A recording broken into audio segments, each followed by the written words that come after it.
दोस्तों, बाबा नीम करौली जी के बारे में एक बहुत ही प्रसिद्ध चीज़ कही जाती है कि जैसे बाकी गुरुओं के शिष्य जो होते हैं अपने शिष्य अपने गुरु को चुनते हैं, ऐसे बाबा अपने शिष्यों को चुना करते थे।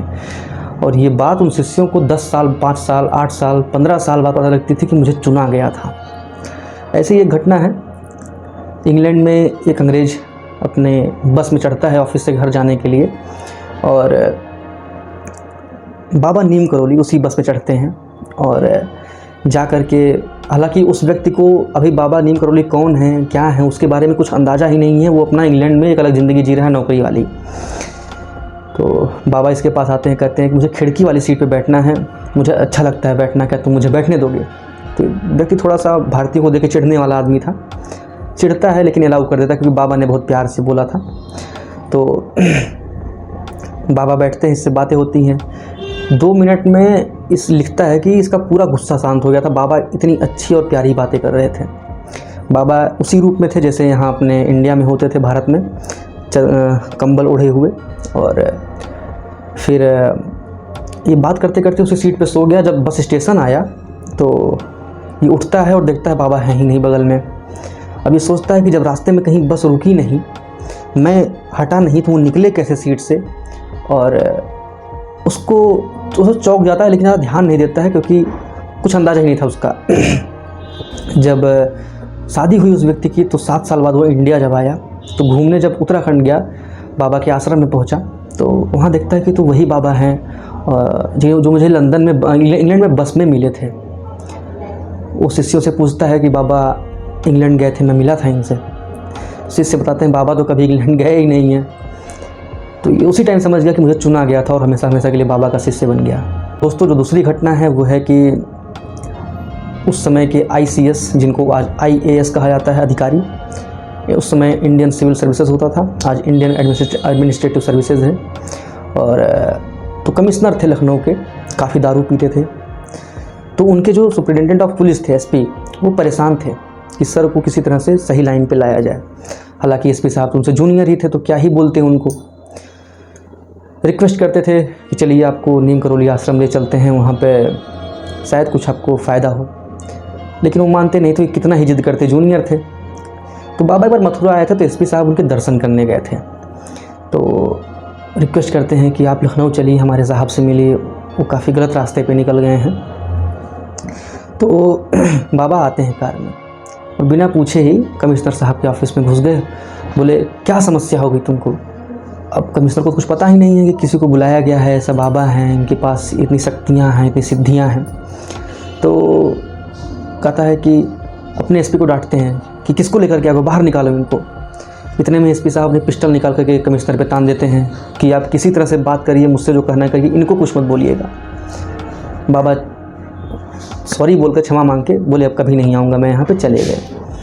अब बाद में कमिश्नर साहब सोचने लगते हैं कि ये कौन ऐसा व्यक्ति था कि मेरा जो SP है उसने मेरे ऊपर पिस्टल तान दी। बाद में वो नीम करौली आश्रम जब गए तो उनकी ज़िंदगी बदल गई बाबा से मिल करके। जब उनकी जान जाने वाली थी, जब उनकी डेथ होने वाली, उनको थ्रोम्बोसिस हो गया था, तो कमिश्नर साहब को जब उनकी जान जाने वाली थी तो 2 दिन पहले उनके सपने में बाबा आ गए थे बताने कि समय आ गया है, परिवार के पास चले जाओ। तो ये परिवार के पास जा कर के बाबा के आश्रम पहुँच गए थे। तो बाबा बोलते हैं कि कहो तो तुम्हारे बच्चों बीवी को यहाँ बुला दूँ। तो बोलते हैं, कमिश्नर साहब बोलते हैं कि अब मैं किसी प्रकार के इस दुनिया के जुड़ाव को इस समय अपने पास नहीं लाना चाहता हूँ, मैं केवल आपके पास रहना चाहता हूँ और राम नाम जपना चाहता हूँ। राम नाम जपते हुए 2 दिन बाद कमिश्नर साहब की डेथ हो गई थी। हालांकि उस समय प्रमोट होकर के वो एजुकेशन का जो विभाग था उसमें सेक्रेटरी हो गए थे। अगली घटना ये थी कि बाबा, कुछ लोग होते थे जो बाबा के सामने अच्छे बनते थे लेकिन मन उनका अंदर अच्छा नहीं होता था। तो ऐसे ही एक भक्त थे जो बाबा के लिए शायद ही, अब क्या ही मन में कुछ बुरा रखते होंगे, तो बाबा के पास आए। अच्छे 9 सेब, लगभग 1.5 से 2 किलो सेब अच्छे से छांट करके लाए थे कि बाबा को देंगे। बाबा को मन की बातें पढ़ लेते थे कि मन में किसके क्या है। उनके सामने सेब रखते, बाबा कहते हैं कि मुझे खाने का मन नहीं है, बाद में रखो, खाऊंगा। ये जिद कर देते कि मैं आपके लिए अच्छे सेब गिन के छांट के लाया हूँ, वो खाना पड़ेगा। बोले ठीक है करो। तो सेब को छीलना शुरू करते हैं। जब एक के बाद एक सेब सड़े निकलने लगते हैं, जो सेब अच्छे छांट के लाए थे, तो बाबा देख के स्माइल करते, कहते बाद में खाऊंगा, रख दो। 5 सेब जो बचे हुए थे, जब उनको रात में काटा गया तो सब के सब साफ से एकदम अच्छे क्वालिटी के निकले। तो ये था कि बाबा मन की बातें पढ़ते थे और बिना मर्जी को कोई कुछ खिला नहीं सकता था।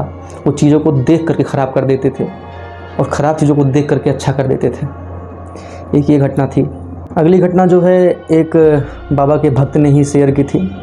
हर शनिवार को, जब संडे को छुट्टी होती थी, सरकारी अधिकारी थे, तो 15 रुपये का, 10 रुपये का, उस समय मतलब 1960-70 के 15 रुपये बहुत ज़्यादा होते थे, सैलरी होती थी महीने महीने की।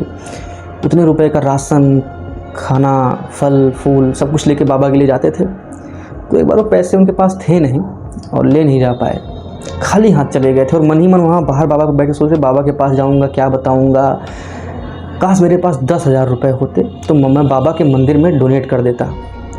ये सोच ही रहे थे अपने मन में। बाबा बाहर आ गए, बोले कि इधर आओ, अनजान आदमी तुम इधर आओ, तुम्हारे दाहिनी जेब में 10 रुपये पड़े हैं, उसको निकाल के जाओ मंदिर में दान कर दो, मैं उसको 10,000 के बराबर मान लूँगा। ये सन्न रह गए कि मेरे मन की बात बाबा अंदर जो घर के अंदर बैठे थे, उन्होंने बैठे बैठे वहाँ से पढ़ ली और बाहर चले आए और मुझसे ये चीज़ कही। अगली घटना जो है दोस्तों, वो बाबा के मर्जी के बिना कोई उनकी फ़ोटो नहीं खींच सकता था। ऐसा नहीं था कि वो कैमरा बंद करवा देते थे, कैमरे में फ़ोटो ही नहीं आती थी। ऐसी एक घटना है, अमेरिकी पत्रकार आया करते थे तो बाबा की फ़ोटो खींच के ले जाने के इच्छुक रहते थे। तो होता ये है कि आप जितनी फ़ोटोज़ देखेंगे बाबा उसमें हंस रहे हैं, मुस्कुरा रहे हैं, किसी फ़ोटो में गुस्सा नहीं थे। तो एक पत्रकार था जो ये सोच के आया था कि मैं बाबा के गुस्से वाली फ़ोटो खींच के ले जाऊँगा।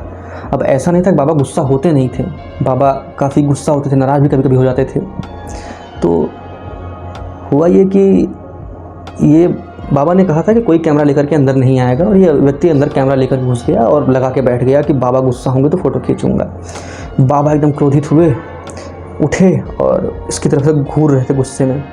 तो इसने फ़ोटो खींचना शुरू कर दिया, खुश हुआ काफ़ी, बाबा भी स्माइल किए, ठीक है जाओ। बाद में गया तो देखा उसमें जो फिल्म थी, उसमें फ़िल्म होती थी, तो फिल्म में फ़ोटो ही नहीं आई थी। उससे पता चलता है कि बाबा की मर्ज़ी के बिना कोई उनकी फ़ोटो नहीं ले सकता था। एक बार एक विदेशी कपल इंडिया आया और मुंबई के एयरपोर्ट पे उतरा, तो होटल में उनकी बच्ची को जलेबी खाने को मिली थी। जो कपल का बच्चा था, बच्ची थी, उसको जलेबी खाने को मिली थी और जलेबी पसंद आई थी उसको। तो अगले दिन भी वो जिद्द कर रही थी बाबा के यहाँ जाते हुए कि मुझे जलेबी खानी है। तो जब वो पहुँचते हैं तो कहीं भी जलेबी मिल नहीं रही थी, तो सोचते हैं कि कैंची धाम पहुँच करके ही हम जलेबी खाएँगे। जब ये पहुँचते हैं उस दिन, तो वहाँ पे एकादशी थी, सब लोग व्रत थे, वहाँ पे केवल उबले हुए आलू बने थे। तो बाबा वहाँ पे जलेबी लेकर खड़े थे बच्ची के लिए, और बच्चे को देखते बोलते, तुमको जलेबी खानी थी ना, लो मैं तुम्हारे लेके आया हूँ। बाबा जो भी बाबा से मिलने आता था, भले वो बाबा से मिला ना हो, लेकिन बाबा के बारे में अगर सोचता था तो बाबा उससे जुड़ जाते थे और उनकी मन की बातों को सब कुछ जानते थे उसके बारे में। दोस्तों अगली घटना जो है वो एक भूखे साधु की है। एक साधु आया, बाबा शिष्यों के साथ पेड़ के नीचे बैठे थे, बाबा को बुरा भला बोलना शुरू कर दिया कि तुम ढोंग करते हो, नाटक करते हो, ये है वो है। शिष्य गुस्सा हो गए कि बाबा से ये कैसे ऐसे बात कर रहे हैं। तो बाबा शिष्य को बोलते, शांत हो जाओ, इनको पहले खाना खिला दो। 3 दिन से इन्होंने खाना नहीं खाया है। ये बात जब साधु सुनता है तो रोने लगता है कि इनको कैसे पता कि मैं 3 दिन से खाना नहीं खाया हूँ। वो भी हमेशा बाबा के शरण में रह गए। अगली जो घटना है वो आपके काम आएगी, खासकर आज की जनरेशन जो है। अमेरिकी वैज्ञानिक थे, खाना पे पीने पे रिसर्च करते थे, तो बाबा के पास आए, बाबा से पूछते हैं कि हमें किस प्रकार का खाना खाना चाहिए। तो बाबा ने उस समय ये बात कही थी कि खाना चाहे जंक फूड हो, जो भी हो, खाओ वही जो प्यार से पकाया गया हो। अक्सर जो स्टॉल्स होते हैं बाहर, उन पे खाना केवल बेचने के उद्देश्य से ही बनाया जाता है, तो उनमें प्यार नहीं होता है। खाना कुछ भी खाओ, लेकिन उसको खाओ वही जो प्यार से पकाया गया हो, प्रभु को भोग लगा करके खाओ। खाना कभी नुकसान नहीं करेगा आपको। ये नीम करौली बाबा की एक टिप थी जो आज की जनरेशन यूज़ कर सकती है। और फिलहाल इस वीडियो में बस इतना ही। उम्मीद करता हूँ वीडियो को पसंद आई होगी। मिलता हूँ अगली वीडियो में, तब तक वीडियो को लाइक करके चैनल सब्सक्राइब कर लीजिएगा। ऐसी वीडियो आपके लिए आता रहूँगा। Thank you.